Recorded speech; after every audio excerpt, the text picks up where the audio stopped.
semua senantiasa dilimpahkan rahmat dan maghfirahnya Allah Subhanahu wa taala. Amin ya rabbal alamin. Selawat dan salam semoga selalu terlimpah curahan kepada junjungan alam Nabi akhir zaman Sayyidul Anam Nabi Allah Muhammad sallallahu alaihi wasallam. Kaum muslimin rahimakumullah yang berbahagia, alhamdulillah kita berjumpa kembali kepada kajian yang selanjutnya setelah kita melaksanakan peristiwa istimewa salah satu kehidupan kita, yaitu puasa dan juga hari raya Idul Fitri. Bahkan singkatnya waktu, sebentar lagi kita masuk hari raya Idul Adha.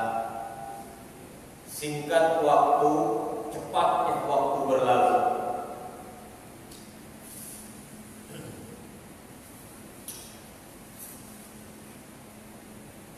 Dikarenakan sebentar lagi kita akan melaksanakan yang namanya hari kurban, hari raya Idul Adha, yang pada saat ini sudah berbondong-bondong ribuan daripada saudara-saudara kita, itu khusus di Indonesia umpama, belum dari negara-negara yang lain, sedang berjuang melaksanakan salah satu rukun Islam yang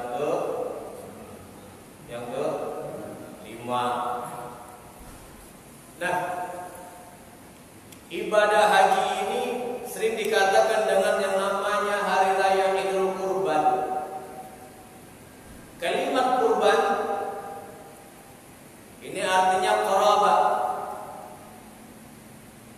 Secara tunggalnya artinya berusaha untuk melakukan satu aktivitas ibadah, yang aktivitas ibadah itu telah ditentukan aturannya oleh hukum syariat, untuk supaya dengan aktivitas ibadah itu seorang hamba merasa dekat dengan Rabb-Nya. Kalau lain waktu kita umpama bertasbih sehingga mengalir air mata, kita sudah berkorban dengan tasbih kita qarabah mendekatkan diri kepada Allah. Kita beraktivitas tengah malam dikala orang larut tertidur, kita berusaha membangunkan keluarga, berusaha minimal kita melawan hawa ngantuk, dipaksa terkena air wudhu, walaupun itu hanya 2 rakaat, tapi itu bentuk qarabah, usaha kita untuk mendekatkan diri kita kepada Allah Subhanahu wa taala. Ini secara makna umumnya.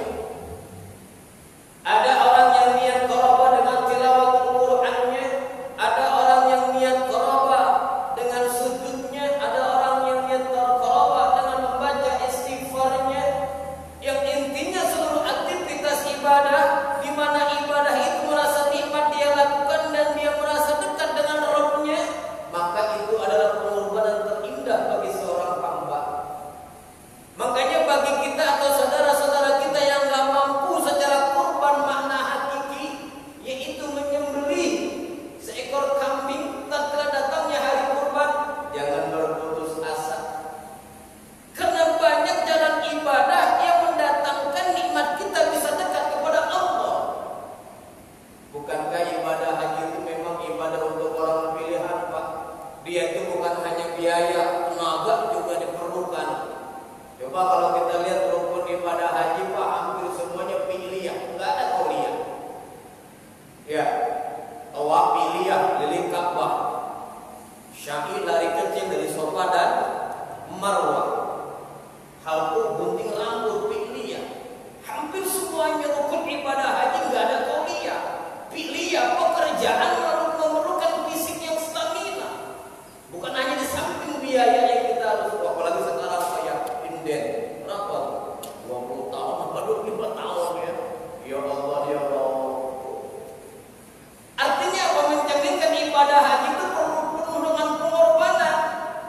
Yang dengan pengorbanan itu seorang hamba mengharapkan ada peningkatan kualitas iman.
Orang melaksanakan haji datang ke Baitullah ingin dekat kepada Allah.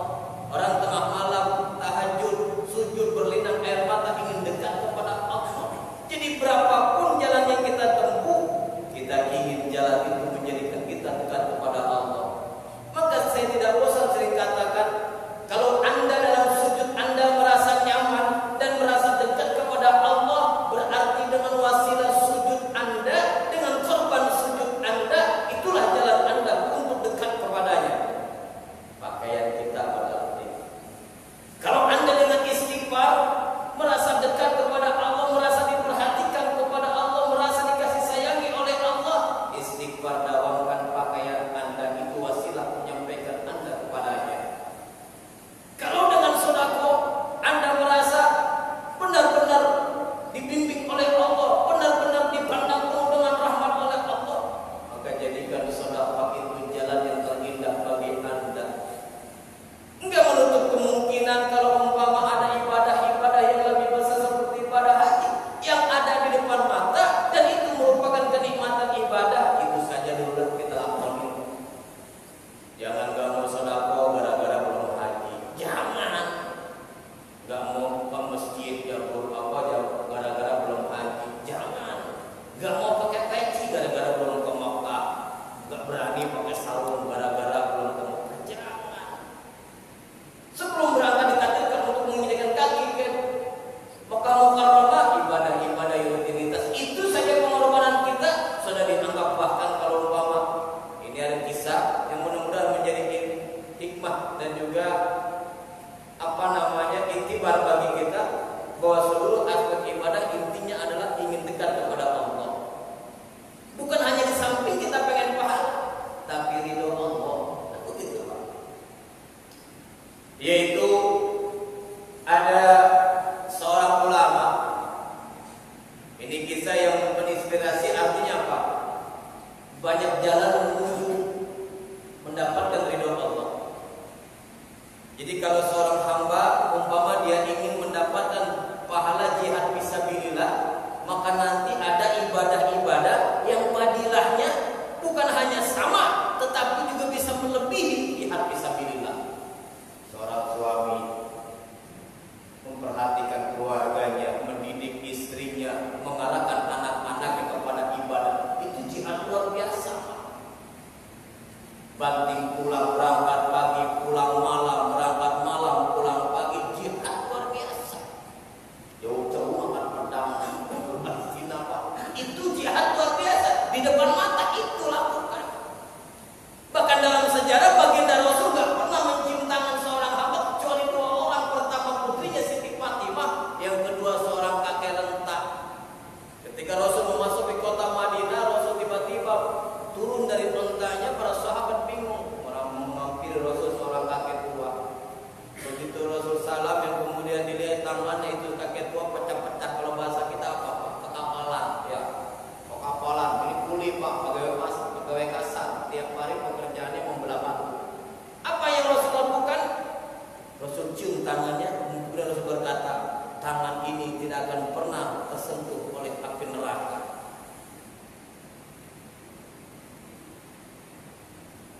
Maka apapun ibadah yang kita lakukan, kalau tujuannya untuk mendapatkan fadilah dan tujuannya untuk mendapatkan ridho Allah, jangan terfokus dari ibadah apa yang kita belum mampu. Maka hikmah ini mudah-mudahan memberikan satu iktibar buat kita, bahwa apapun ibadah yang Allah takdirkan kepada kita, maka hendaklah kita melaksanakan dengan sebaik-baiknya. Entah itu ibadah berupa fardu, monggo, entah itu sunnah, silakan. Mana hikmah kisah yang mendapatkan inspirasi, mudah-mudahan pahalanya setimpal dengan ibadah haji, yaitu hikmah sedekah Pak. Jadi suatu hari seorang ulama yang bernama Syekh Abdullah Al-Mubarrak, beliau sedang munggah haji Pak. Di sela-sela munggah haji, beliau ini sebelum pulang disempatkan dulu itikaf, disempatkan dulu berzikir di Masjidil Haram. Sudah asik berzikir, beliau sholat, kemudian berzikir, asik berzikir, nikmat sampai beliau tidur pulas. Dalam tidurnya Syekh Ahmad Abdullah Al-Mubarrak mimpi.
tetapi kata malaikat itu justru orang ini yang mendapatkan fadilah ibadah haji mabrur. Syekh Abdullah Al-Mubarak kaget. Siapa dia? Yaitu Sa'id bin Muhammad, salah satu tukang sol sepatu di pinggiran pasar.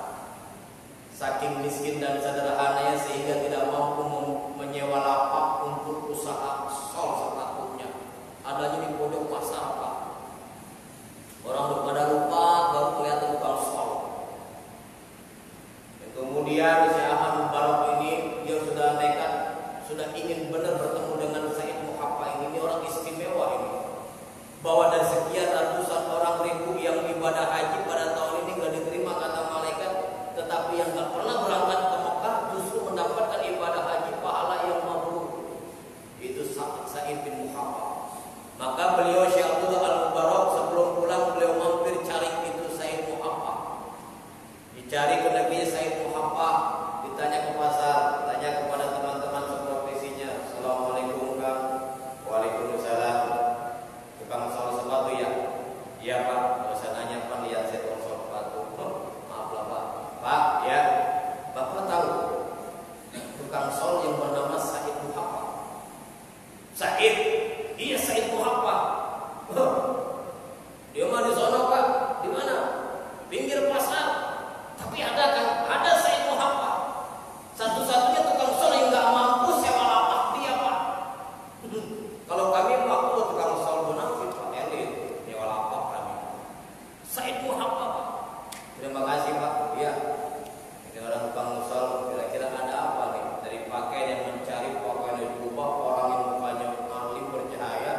Wah hebat sih Said. Dicari orang penting. Kayak kita Pak di rumah dicariin sama orang yang berbalok kuat, yang suka bawa pistol. Nggak enak tidur betul. Ini dicariin ulama Pak. Setelah itu dia ketemu pinggir pasar, dia dari jauh bener gayanya tukang sol Said Muhammad. Dilihat pakaiannya sederhana sekali Pak. Benar-benar sederhana, mencerminkan kefakiran, ketidakmampuan secara ekonomi. Kemudian Syekh Ahmad Mubarak mendekatkan. Assalamualaikum. Waalaikumsalam. Said Muhammad ya? Iya Pak. Bapak siapa? Said Abdullah Al-Mubarak. Kaget Said Muhammad. Bapak kan ulama besar. Enggak besar-besar banget Pak. Mungkin orang sebut saya ulama besar. Ada apa Pak? Begini Mas Said, ya. Begini Mas Said.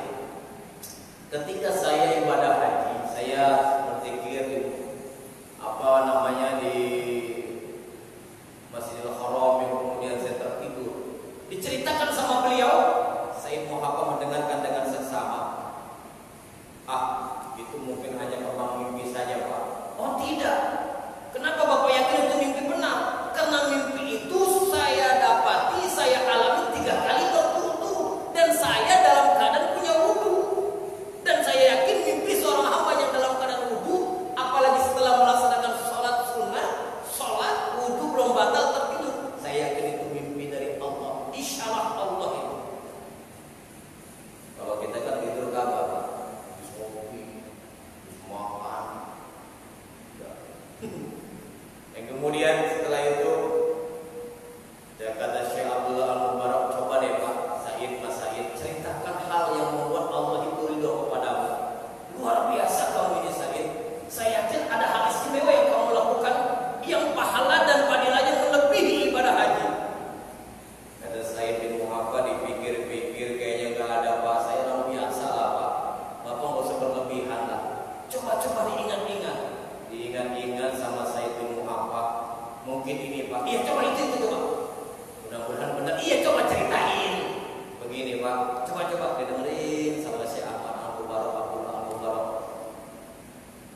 makanan yang saya yakin ini makan enak banget mas. Kata suaminya, iya juga ya, enak kan mas? Enak ini, baunya juga enak-enak mas. Ya percis kayak kita pak, nggak punya duit bawa mobil, pengen makan sate, dia nongkrong di dekat tukang sate, dimasukin itu asap, udah penuh dia tutup kunci, kocak mobil, di dalamnya sedotin, lumayan, makan baunya kenyang lah. Kata istrinya, mas kan tahu, iya saya sedang hamil, iya lah, kan saya udah ngidam mas, ngidam. Mas kan tahu, kalau ngidam nggak diturutin, anak kita ngeces mas. Kamu mah ada-adanya. Iya mas, saya pengen sekali mas, nggak usah banyak lah, sedikit yang penting pengen merasakan makanan ini. Kata Said Muhammad, bener juga ya. Udah tunggu aja di sini ya. Saya cari coba di mana sih rumah yang masak makanan ini luar biasa ini. Dicari oleh Said Muhammad, ternyata itu sumber bau makanan di ujung kampung pak. Kalau Said Muhammad seorang pekerja soal sepatu di ujung pasar, ini yang keluar bau makanan dari ujung kampung, rumahnya gubuk dan nggak layak tinggal. Rumah gubuk hampir reot dan nggak layak untuk ditempati. Kemudian Said Muhammad diam-diam mendekati rumah itu karena biliknya pada bolong, diintip lah, dilihat benar ada seorang ibu sedang masak. Ibu dilihat di sampingnya ke sebelah kanan anak 2 orang, di belakang si ibu anak 3 orang sedang memegang perut. Semuanya total itu seorang janda punya anak 6 pak, masing-masing lagi pegang perut. Nggak sabar itu makanan matang. Said Muhammad semakin kencang di bau, ini kayaknya. Kemudian Said Muhammad beranikan diri, tok-tok, assalamualaikum. Assalamualaikum. Waalaikumsalam. Kata janda, dibuka. Bu, iya, ada apa mas? Begini bu, ibu sedang masak ya. Kau tahu?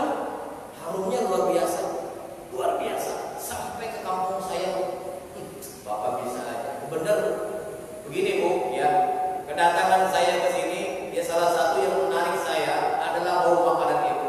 Terus saya punya istri di rumah sedang ngidam. Mencium makanan bau ibu ini, masya Allah, dia ingin sekali menyicipinya. Kalau bisa saya minta lah, gak usah banyak, sepotong lah. Yang penting idam istri saya hilang. Kata si janda, pak maaf nggak boleh. Jawabnya begitu aja si janda. Sampai 3 kali Said Muhammad ngotot. Gini aja pula, kalau nggak bisa dikasih, saya beli, dan berapa harganya saya beli. Kata si ibu, mas, saya tadi bilang awal nggak boleh. Kalau maksa juga, oke saya tahu rahasianya. Kenapa ini makanan nggak boleh? Karena makanan yang saya masak ini adalah makanan yang halal buat saya, haram buat sampean. Bingung Said Muhammad. Mana ada bu? Ibu kan muslim? Ya, saya muslim. Iya.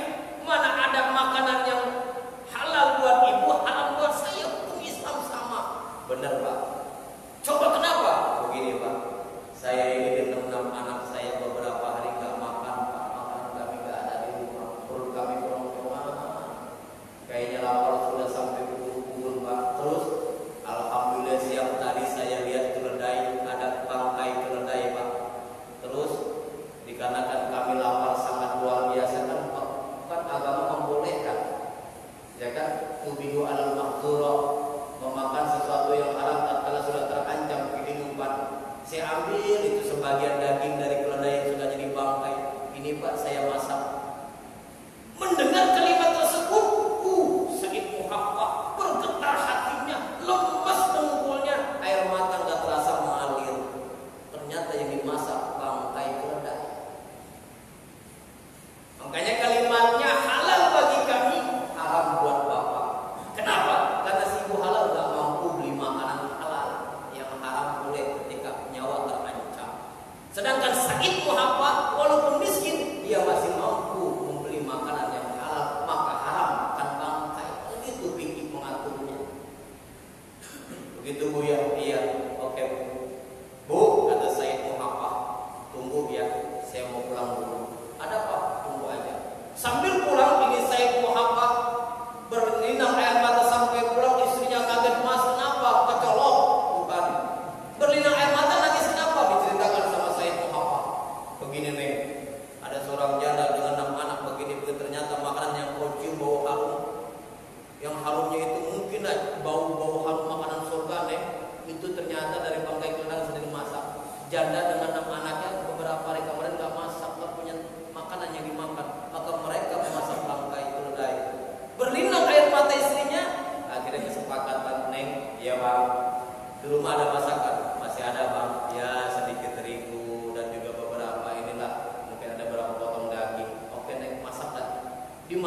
kondisi Said Muhafa begitu matang dan diundingkan ya saya kadang-kadang berangkat haji, bener bang, bagaimana kalau ini uang ibadah haji kita kasih?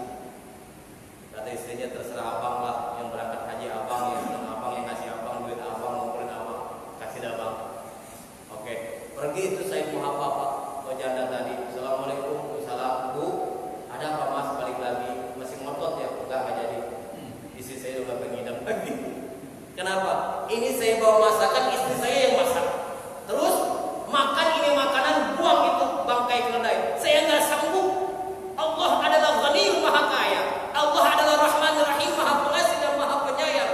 Maka kasih saya dititipkan seorang hamba. Tak kalau melihat daripada ketidakmampuan seorang hamba, bukankah hamba yang lain yang mampu untuk memberikan keringanan? Dan Allah nanti akan meringankan urusan di akhirat. Maksudnya gimana mas? Ini makanan, makan, dan ini uang 350 dirham, pakai buat usaha apa kayak, yang penting ibu lah minimal tidak kelaparan, bisa diputar ini uang.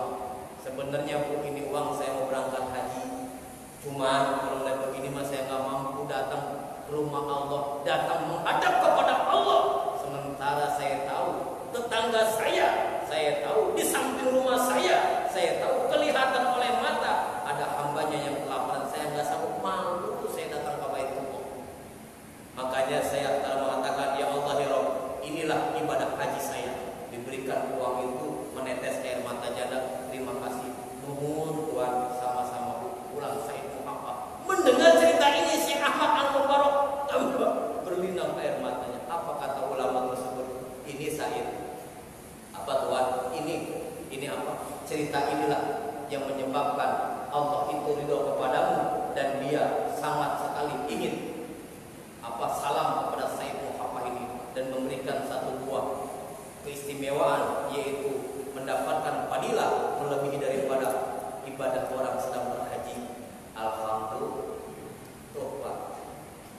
Jadi besok Pak mau beli duit, jangan ketawa dulu. Mau pergi haji Pak, ada tetangga masuk rumah sakit. Ini mesti dibanding aja Pak, berapa juta pergi haji? 40 juta Pak ya? Ya lebih itulah ya, buat bakal semuanya dah. Lempengin gocap lah Pak ya, 50 juta. Ada tetangga operasi Pak, janda gak mampu. Kita tahu begitu biaya operasi 50 juta. Kira-kira Pak, kira-kira ini mah, kira-kira kalau umpama ditukar tuh dengan berangkat haji dengan dikasih biaya gimana tuh Pak? Dan begitu Pak, bilang aja dah sama istri, Neng, ya kita kan berangkat haji, iya Bang, dapat duit ya, tetangga ada operasi nih, terus gak punya duit, bagaimana kita bantu? Ya, bagaimana? Apa kata istri kita Pak? Oh istri kita mah soleha Pak. Apa kata istri Bang? Pernah belum garpu nancep penjidat? Gak kira-kira aja tuh Bang, ngebantu sih ngebantu Bang, kan begitu Pak. Kita nih ngumpulin 2 tahunan Bang, berangkat aja enak amat begitu Pak. Iya itu mah pengalaman masing-masing aja ya Pak ya.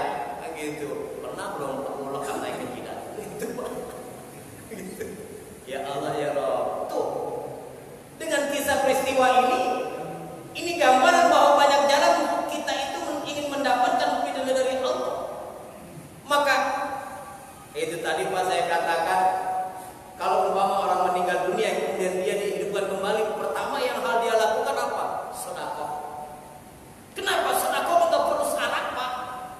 Kalau Bapak ingin mendapatkan pahala ibadah sholat, wudu dulu, bersuci dulu, istinja dulu. Kalau umpama melaksanakan buang najis, ampar sajadah dulu, pakai pakaian yang menutup aurat, khusyuk dulu, arahkan diri ke arah kiblat, takbiratul ihram, Allahu Akbar, selesai umpama tadi 3 rakaat, assalamualaikum baru dapat pahala.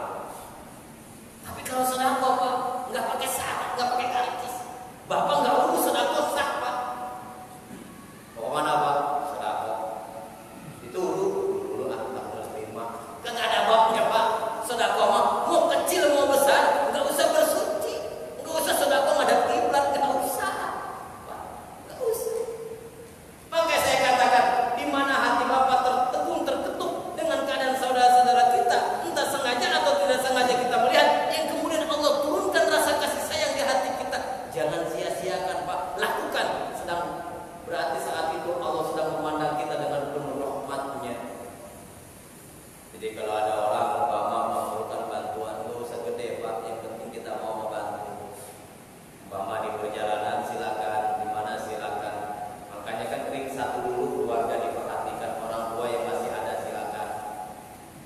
Ring satu secara nasab, keturunan, keluarga, orang tua, kakak, adik. Ring satu secara sahabat, keluarga apa, tetangga. Itu diperhatikan. Kesana baru ya kita umpama di jalan melihat orang nggak mampu atau ibu-ibu umpama yang kira-kira memang memerlukan apa, pengemis yang kira-kira memang butuh, nggak usah gede. Itu nikmatnya luar biasa, nikmatnya luar biasa. Makanya kan ada kisah lagi bahwa sodako itu bukan hanya dia bisa mengukur kadar keimanan seorang hamba. Ini masih ada kaitan dengan bagaimana kita supaya doa itu dijawab, hikmah yang keenam dalam kitab hikam itu.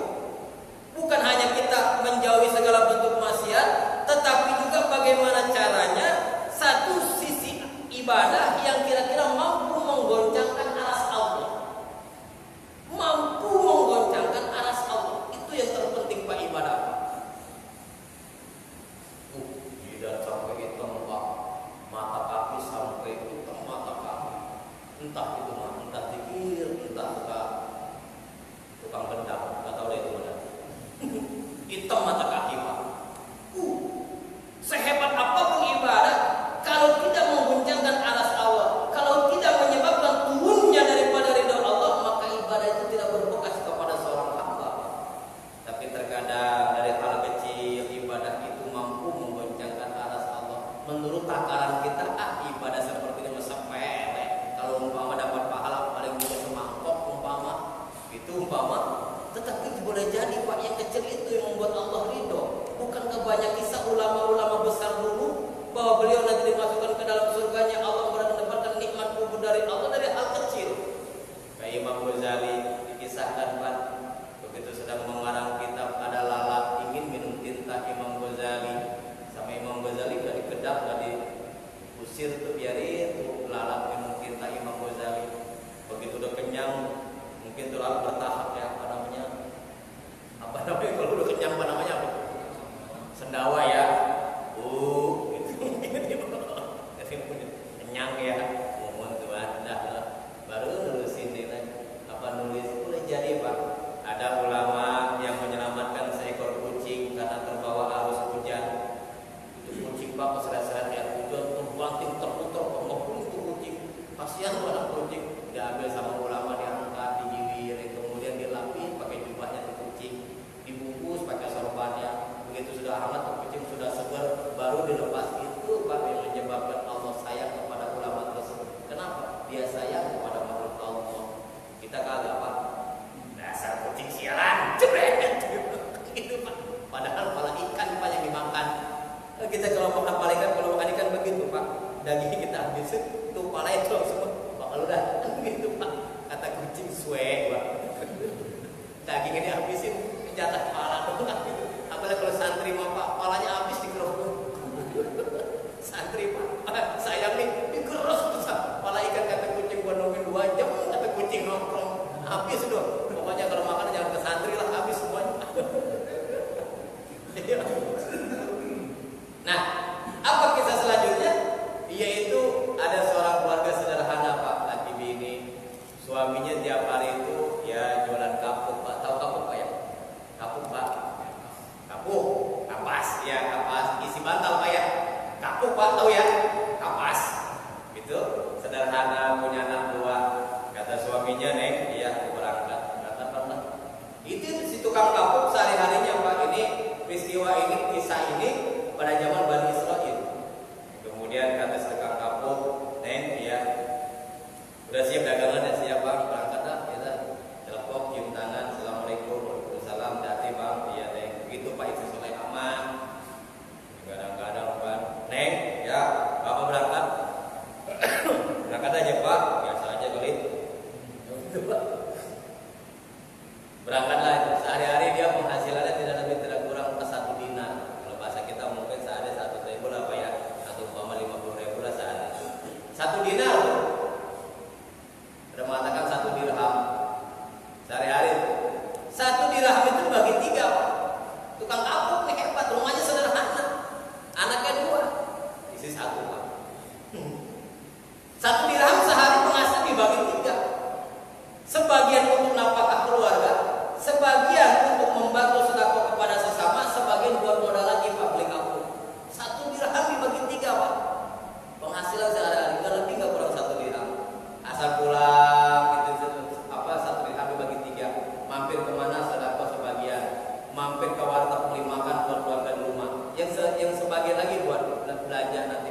Bener Mas? Iya Pak.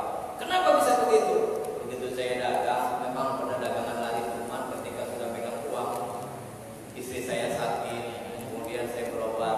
Begitu? Iya Pak. Terus gimana? Ya bagaimana Pak? Saya belum bisa bayar. Kata orang yang punya ini buat ini, udahlah, pokoknya saya nggak mau tahu. Kata si tukang kapuk, begini aja Pak, yang berapa utangnya? 1 dirham. Buset, pas banget mau dijual. Kan gitu. Oke, gini aja Pak lah, daripada ini berantem hampir bunuh-bunuhan, naudzubillah min dzalik nih. Saya saya bayarkan utang Bapak ini. 1 dirham dikasih Pak. Makasih Tuhan, makasih sama-sama. Udah jangan berantem lah. Gara-gara utang aja berantem 1 dirham. Udah nggak usah berantem. Makasih Pak, bubar tuh Pak. Pulang tukang kapuk sedih mukanya sambil jalan. Waduh, nggak bawa makanan, besok modal kagak ada. Waduh, memang sudah kok bisa, tapi makan pakai apa nih? Pulang begitu ketok pintu, assalamualaikum, lemes, ketok pintu, waalaikumsalam. Begitu dibuka, karena kan biasa pulang sore itu Pak menjelang maghrib gitu kan. Dibuka lihat, Mas, iya. Tangan kosong Mas, kosong. Nggak bawa makanan, kagak. Mas kan tahu kalau saya sanggup menahan lapar, Mas juga sanggup menahan lapar. Tapi bagaimana dengan kedua anak kita? Mereka dari tadi nungguin abang sampai mereka tertidur. Iya, iya apa? Sama lapar. Udah gini aja lah, mungkin malam ini kita makan lapar apa tidur lapar-laparan. Enggak Bang, coba pengen tahu kenapa abang ini dagang laku enggak? Laku habis. Dapat 1 dirham? Dapat. Terus kemana uangnya? Begini Neng, diceritakan sama suaminya. Jawaban istri soleha apa? Jawaban istri soleha apa? Kata istri soleha, Bang, abang ini beruntung loh. Loh Bang, jawaban istri soleha apa? Kalimat cakep, Bang, abang ini beruntung. Dari sekian banyak hamba Allah, mungkin yang sedekahnya lebih hebat, lebih banyak dari abang. Cuman abang yang bisa sedekah 1 dirham menyelamatin nyawa orang. Abang ini beruntung. Istri soleha, percis kayak istri kita di rumah Pak. Tapi istri itu kan begitu Pak. Bang, mata melotot gigi sambil ngancing. Kalimat sama. Abang ini beruntung Bang. Sambil megang itu Pak, tumpukan cabai. Isi soleha kalimatnya enak ke hati adem. Jadi yang layak, mudah-mudahan nih anak kita juga nanti pagi baru bangun. Gini aja dah, masih ada nggak sisa kapuk? Masih ada Pak. Lu rapihin dah, ya sapuin, plastikin. Ya berapa besok mudah-mudahan lah berapa kan bisa minimal buat beli nasi dulu walaupun nggak pakai lauk. Ya Pak. Besok abang berangkat sebelum anak bangun lah, malu abang. Ya dah, terserah abang. Begitu paginya malam itu juga disiapin pagi-pagi itu tukang kapuk berangkat. Berangkat dia sudah orang belum pada buka, dia sudah datang ke pasar. Ayo dijajakan itu barang dagangannya sampai menyang Johor, enggak laku juga Pak. Ya kapuk bekas, banyak kotorannya terus lantai.